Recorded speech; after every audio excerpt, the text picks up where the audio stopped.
आंगणेवाडी येथील श्री भराडी देवीची जत्रा 9 फेब्रुवारी 2026 ला होणार आहे।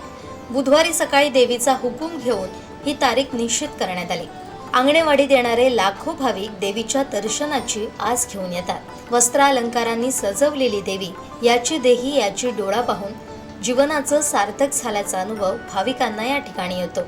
कोणत्याही प्रकारची गैरसोय न होता आई भराडी मातेचं दर्शन होण्यासाठी आंगणे कुटुंबीय आंगणेवाडीचे सर्व सदस्य मेहनत घेत असल्याची माहिती मंडळाचे अध्यक्ष छोटू आंगणे यांनी दिली आहे।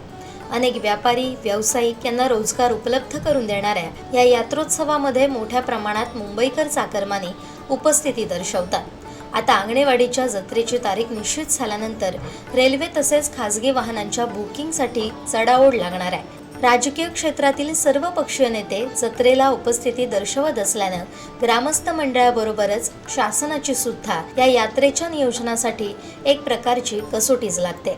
जत्रेची तारीख आता जाहीर झाल्यानं पूर्वतयारीस लवकरच प्रारंभ होणार आहे। जत्रेची तारीख ठरवण्याचा कौल झाल्यानंतर श्रीदेवी भराडी मंदिर 3 डिसेंबर ते 5 डिसेंबर 2025 असे 3 दिवस धार्मिक विधीसाठी बंद राहणार आहे। कुणालाही प्रवेश दिला जाणार नाही। भाविकांनी नोंद घेण्याचं आवाहन आंगणे कुटुंबीय आंगणेवाडी यांनी केलंय।